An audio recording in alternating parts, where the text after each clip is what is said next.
12 जून 2025 जब air India का plane London के लिए टेक ऑफ कर रहा था। इस प्लेन में करीब 230 पैसेंजर, इनके साथ थे एयर इंडिया के 2 पायलट और 10 क्रू मेंबर्स। करीब 1 बजे ये प्लेन रनवे पर दौड़ना शुरू कर देता है। मौसम भी साफ था और विजिबिलिटी भी अच्छी थी, लेकिन ये प्लेन हवा में 625 मीटर ऊपर ही पहुंचा था कि ऊपर बढ़ना बंद कर दिया और फिर कुछ ऐसा होता है जिसने पूरी इंडिया को हिला कर रख दिया। कुछ ही सेकंड्स के भीतर पायलट ने एयर कंट्रोलर के पास एक मैसेज ड्रॉप किया कि थ्रस्ट नहीं मिल रहा है, हम गिर रहे हैं। इससे पहले कि एटीएस कुछ रिस्पॉन्स कर पाती, उससे पहले ही 30 सेकंड के अंदर ये प्लेन नीचे जाकर एक मेडिकल हॉस्पिटल में जाकर ब्लास्ट। ये धमाका इतनी तेज था कि वहां के आसपास के लोग भी घायल हो गए थे। ऐसे में पहला सवाल ये उठता है कि आखिर ये प्लेन क्रैश क्यों हुआ? या इस प्लेन क्रैश को होने से बचाया जा सकता था? आखिर इन 270 लोगों की मौत का जिम्मेदार कौन है? क्या एयर इंडिया ने कोई बहुत बड़ी चूक की थी या फिर सरकार की तरफ से भी कोई कमी रह गई थी? आइए जानते हैं इस पूरी कहानी को इसी वीडियो के माध्यम से।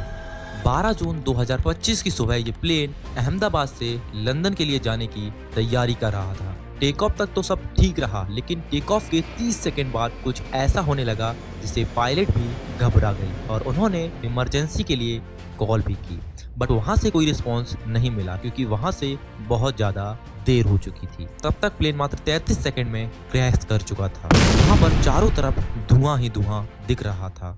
कुछ लोग तो अपने परिवार वालों से वीडियो कॉल कर रहे थे, ये दिखाने के लिए कि मैं बहुत जल्द घर वापस लौटने वाला हूँ। लेकिन ये खबर सुनने के बाद शायद उन्हें भी एक बहुत बड़ा झटका लगा होगा। इस प्लेन में केवल एक पैसेंजर को छोड़कर बाकी सभी की वहीं पर मौत हो गई। इस प्लेन क्रैश में जिंदा बचे विश्वास कुमार। उनकी जान केवल इसी वजह से बच सकी थी कि वो इमरजेंसी के गेट पर 11 सीट पर बैठे हुए थे। हॉस्टल से टकराने के बाद प्लेन का इमरजेंसी गेट टूट गया था, जिसके कारण उन्होंने वहां से जंप लगा दी और कह सकते हैं उनकी किस्मत और उनकी साहस के कारण आज वो जिंदा बच पाए। हालांकि विश्वास के साथ उनके भाई भी इसी प्लेन में थे, लेकिन बेबसी से उनकी मौत हो गई।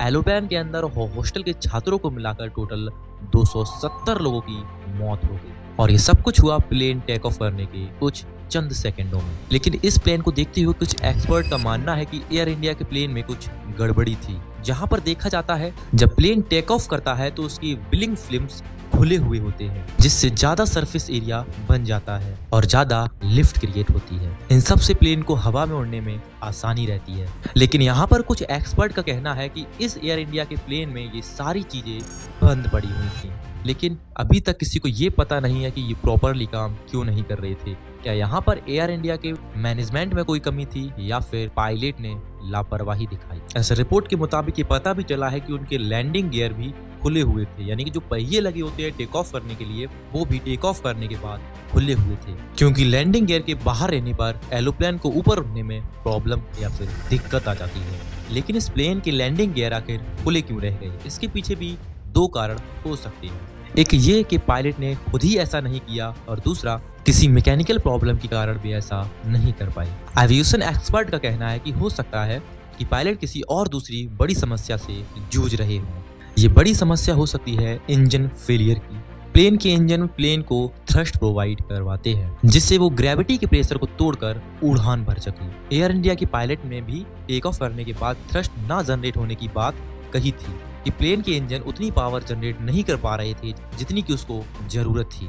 अहमदाबाद क्रैश के बाद कुछ लोगों ने ये भी दावा लगाया है कि प्लेन का मेंटेनेंस तुर्की की कंपनी ने किया था और इस प्लेन क्रैश में तुर्की का भी हाथ हो सकता है। इन सब में बाबा रामदेव भी शामिल हैं। बाबा रामदेव ने विदेशी आतंकी की शंका जताते हुए कहा कि इस प्लेन क्रैश के पीछे तुर्की की ये एजेंसी भी हो सकती है। नरेंद्र मोदी ने 2018 से एयर इंडिया के प्राइवेटाइजेशन का काम शुरू कर दिया था। साल 2021 में सरकारी कंपनी एयर इंडिया की बोली लगाई जाती है। इस तरह अक्टूबर 2021 में एयर इंडिया 18 करोड़ के साथ टाटा के हाथों में पहुंच जाती है। ऐसे में एक तर्कपक्षी सवाल बनता है कि जो मीटिंग्स हादसे के बाद होती हैं वो हादसे से पहले क्यों नहीं की जाती? मात्र 33 सेकंड के अंदर 270 मासूम लोगों की जान चली जाती है। ये दुर्घटना नहीं बल्कि लापरवाही है और लापरवाही करना एक क्राइम है। स्टाफ की कमी पूरी करना, पायलट को अच्छा वर्क कल्चर प्रोवाइड करना, एटीसी ऑफिसर की रिक्रूटमेंट को इम्प्रूव करना, बैलेंस, बजट एलोकेट करना, एवोल्यूशन एक्सपर्ट एंड स्टाफ की सुनना और मेंटेनेंस सेफ्टी पर टाइम टू टाइम एक्शंस लेना, ये वो काम थे जो इस प्लेन क्रैश को होने से रोक सकते थे। अहमदाबाद प्लेन क्रैश की घटना के जो भी कारण हो, लेकिन अलग अलग घटनाओं के कारणों को जानने से अच्छा जो भी कमियां हैं उन कमियों को निकालना नहीं, बल्कि उन कमियों को खत्म करना, यही एक अच्छी मेंटेनेंस और एक अच्छी मेंटेलिटी होती है। आज पूरा देश शोक मना रहा है केवल एक लापरवाही के कारण।